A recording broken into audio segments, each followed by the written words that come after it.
हर तरफ पढ़ाई का साया है, हर तरफ पढ़ाई का साया है, हर पेपर में 0 आया है।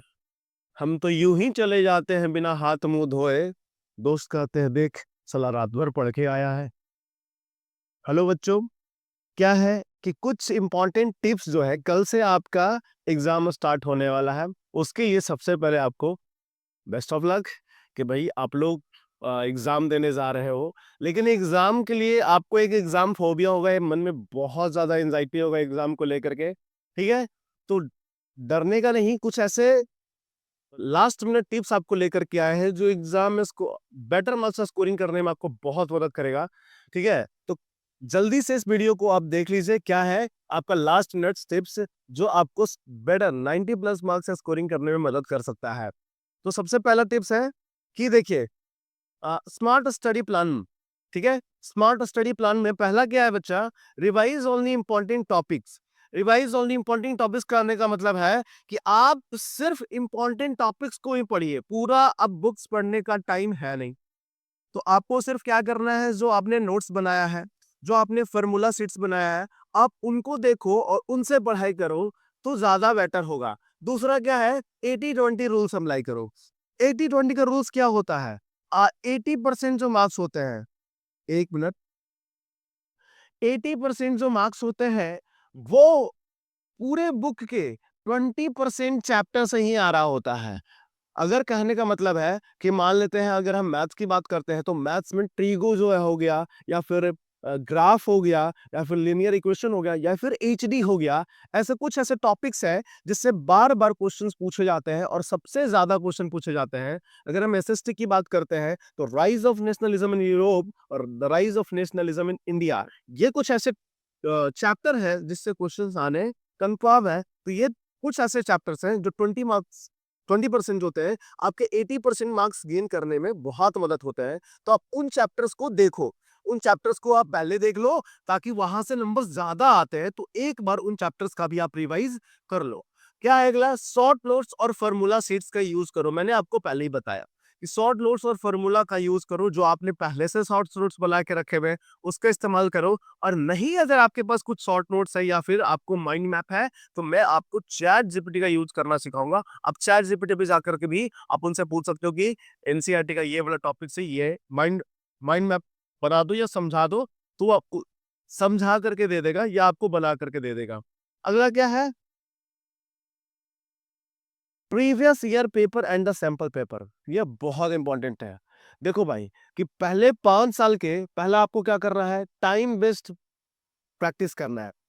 पहले 5 साल के आप प्रीवियस ईयर क्वेश्चंस उठा लो और उसको एक टाइम मैनेजमेंट में बांधो, और आप 3 घंटे लो और 3 घंटे लेकर के आप क्या करो, पेपर को प्रैक्टिस करो। जो प्रीवियस ईयर के सैंपल पेपर है या जो आपने प्रीवियस जो पीवाईक्यूज है, उनको आप 3 घंटे का क्या करो, प्रिपरेशन करो।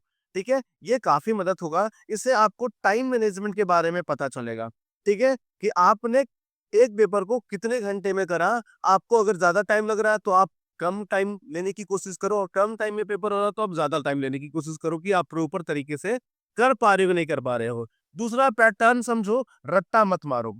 आप क्या करो, सीबीएसई का पैटर्न समझो कि सीबीएसई किस पैटर्न में क्वेश्चन दे रहा है। अगर आप प्रीवियस ईयर के क्वेश्चन पेपर या सैंपल पेपर करोगे तो उसमें एक पैटर्न देखने के लिए मिलेगा। आपको क्वेश्चन करते करते एक पैटर्न समझ में आएगा कि सीबीएसई जो है एक पैटर्न को फॉलो कर रहा है। अब रट्टा मारना जरूरी नहीं है, रट्टा नहीं मारना है, ठीक है। पैटर्न को समझ लेंगे तो अपने से क्वेश्चंस बनना शुरू हो जाएगा कि अच्छा इस पैटर्न पे क्वेश्चन आ रहा है। मैथ्स में क्या होंगे, नंबर इधर उधर होंगे लेकिन पैटर्न सेम होगा, तो आप उस क्वेश्चंस को ज्यादा प्रैक्टिस करो, ठीक है। सेल्फ इवैल्यूएशंस करो। आप जब भी पेपर लेके बैठो, आप देखो कि हमने कितना सही लिखा है, और आप उसको आप अपने सैंपल पेपर से मैच करो या मॉडल सेट से मैच करो कि आपका आंसर मॉडल सेट से मैच कर रहा है कि नहीं। अगर आपको आपका आंसर मॉडल सेट से मैच नहीं कर रहा है तो आप देखो कि आपने कहाँ गलती करा है। उन गलती को आप क्या करो, क्रॉस करो और फिर से सही करने का कोशिश करो कि दोबारा से वो गलती नहीं करना है। आ रहा है समझ में, ठीक है। अब क्या करना है, देखो ध्यान से। तीसरा क्या है, टाइम मैनेजमेंट इन एग्जाम। अब आप एग्जाम में बैठे हुए हैं तो एग्जाम में आपको बहुत ध्यान देना है कि आपको पेपर कैसे लिखना है और कैसे इस्तेमाल करना है। सबसे पहले आप 15 मिनट क्या करो, पेपर को समझो, पूरा पेपर देखो कि कितने मार्क्स की आप अटेम्प्ट कर सकते हो, कितना मार्क्स आप बना सकते हो। तो 15 मिनट का जो पेपर है वो आप पहले पेपर को देखो और उसको आप डिवाइड करो कि कौन-कौन से आपके आपसे क्वेश्चंस बन जा रहे हैं, आप उसको टिक आउट पहले कर दो। ठीक है? कि ये क्वेश्चंस आपको बन जाएँगे। आप उसको ऐसे कर सकते हो, ईज़ी, मीडियम और हार्ड स्ट्रैटेजी में बदल सकते हो। जो सबसे पहले आपको ईज़ी लगता है, आप पहले उसी क्वेश्चन को करना करो। ठीक है? उसके बाद जो आपको लगता है कि अच्छा इसको बाद में हम कर लेंगे, तो वो मीडियम वाले को लो और जो सबसे आपको हार्ड लगता है उसको आप लास्ट में करो। इससे क्या होगा, टाइम बचेगा आपका। प्लीज़ आप इसको ध्यान में रखना। ठीक है? आपको क्या करना है, नीट एंड क्लीन प्रेजेंटेशन रखना है। देखो क्या है ना कि पेपर लिखने जैसे आंसर राइटिंग तो होता है, लेकिन एक पेपर प्रेजेंटेशन भी आपका ज़रूरी है। जैसे आप पॉइंट वाइज़ लिख रहे हो, तो कैसे लिख रहे हो, ये ज़रूरी है। कुछ मैंने पेपर्स उठाए हैं, जिससे आपको मदद मिलेगी। ठीक है? सबसे पहले मैंने ये इसके लिए हम ये इसको मैं इसलिए उठाया हूँ कि काफ़ी इसमें जो आंसर राइटिंग है वो काफ़ी अच्छा मुझे मेरे को लगा। तो आंसर राइटिंग इसमें काफ़ी अच्छा लग रहा है, इसलिए मैंने इसको उठाया है। देखो बेटा, इसमें राइटिंग इस तरह से कुछ कर्सिव आप ल रखोगे, तो ये बहुत अच्छा लगता है, नीट एंड क्लीन लगता है। दूसरा क्या है कि आप क्या करो, सेक्शन वाइज़ बाँट दिया करो। जब भी आप आंसर लिख रहे हो, तो मान लेते हैं कि आप English grammar, language and literature तो सेक्शन ए का लैंग्वेज है, आंसर 1 करके आप ये कह रहे हो कि एक लाइन एक बाँट दो, दूसरा का एक लाइन दे दो और हर एक तो आंसर के बाद एक-एक लाइन छोड़ दो और दोनों तरफ तो मार्जिन आपका रहता ही है। इधर भी आपका मार्जिन रहता है, सॉरी, इसका भी आप इधर भी आपका मार्जिन रहता है और इधर भी आपका मार्जिन रहता ही है। ठीक है? तो दोनों तरफ मार्जिन रहेगा और हर एक आंसर के बाद आप एक अंडरलाइन ज़रूर करो। ठीक है? एक हम मजबूर हो गए एक बिहार बोर्ड का जो है वो पेपर हम लेने पे, क्योंकि इसमें उस बच्चे ने क्या करा है कि क्वेश्चंस नंबर लिखे और डॉट डॉट करके ऐसे लिखा कि कितने मार्क्स का है। अगर ये 2 मार्क्स का है तो उसने 2 मार्क्स लिखा है। उसके बाद वो आंसर लिखने की कोशिश कर आंसर लिखता है और आंसर लिखने के बाद वो पहले पॉइंट्स वाइज सारे आंसर को लिख रहा है। अगर ये 2 मार्क्स का है तो इसने बहुत ही चालाकी से 2 मार्क्स लिखा है। अगर जो एग्ज़ामिनर होगा, वो अगर आपके पेपर चेक भी करेगा, तो वो 2 पॉइंट्स देख कर के इतना तो पहले देख के खुश हो जाएगा। उसके बाद वो 2 पॉइंट्स आपको दिखेगा कि 2 पॉइंट्स आपका सही है, तो 2 मार्क्स लेके ही आएगा वो बंदा।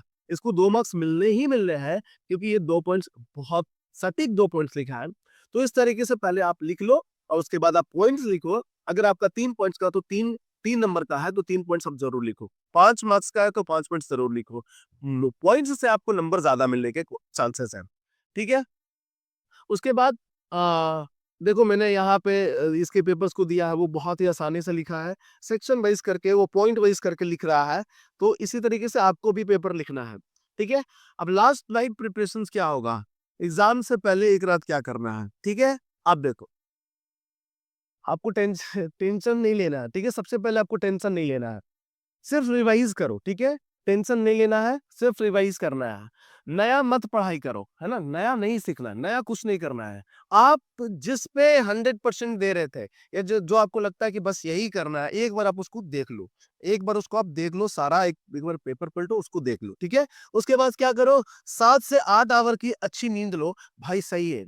एग्ज़ाम से लेट नाइट नहीं पढ़ना है, ठीक है? एक जी कि 4 घंटे, 5 घंटे का नहीं, एग्ज़ाम में अच्छा देने के लिए, अच्छा आप अपना एग्ज़ाम में 100% देना चाहते हो, तो उससे पहले आप 7 से 8 घंटे का प्रॉपर रेस्ट ज़रूर लोगे। ये बहुत ज़्यादा ज़रूरी है। प्लीज़ इस चीज़ को फ़ॉलो करना, ताकि आपका एग्ज़ाम में मूड अच्छा रहे, माइंड अच्छा रहे और आप पेपर बहुत अच्छा लिख कर के आओ। ठीक है? आपको नींद खूब लेना है, सुबह उठ करके क्विक रिवीजन करना है कि सुबह उठ जाओ और सुबह में आपको देख लेना है जो पॉइंट्स आपने बना रखा है, जो स्ट्रैटेजी आपने बना रखा है, एक बार आप देख लो। ये आपको एग्ज़ाम में, लास्ट एग्ज़ाम में आपको एक फ़ॉर्मूला हो सकता है, फ़ॉर्मूला देख लो, कुछ पॉइंट्स देख लो, कुछ पिक्चर्स देख लो। अगर पिक्चर्स आते हैं तो पिक्चर्स देख लो, मैप आते हैं मैप देख लो। बस यही स्ट्रैटेजी को फ़ॉलो करो। मेरे तरफ से आप सभी को एग्ज़ाम के लिए बेस्ट ऑफ लक है। हम लोगों का न्यू बैच स्टार्ट हो रहा है 17 मार्च से, ठीक है? और इसमें क्या है कि 17 मार्च से पहले जो भी बच्चे एनरोल करते हैं, ठीक है? उनको 50% का डिस्काउंट है गर्ल्स के लिए और बॉयज़ के लिए अप टू 40% तक का डिस्काउंट है, ठीक है? अब क्या है कि हमारे यहाँ जो है कि आपको डिजिटल क्लासेस वगैरह दिए जाएँगे, टेस्ट वगैरह दिए जाएँगे, एप्लीकेशन बेस्ड जो होगा वो सारा चीज़ आपको दिया जाएगा। तो आप लोग एनरोल कर सकते हो विद्यार्थी ग्रुप ऑफ इंस्टीट्यूशन में। आप लोगों का वेलकम है, आप लोग आइए और डेमो लेकर के देखिए कैसा लगता है। Thank you, all the best for your examination.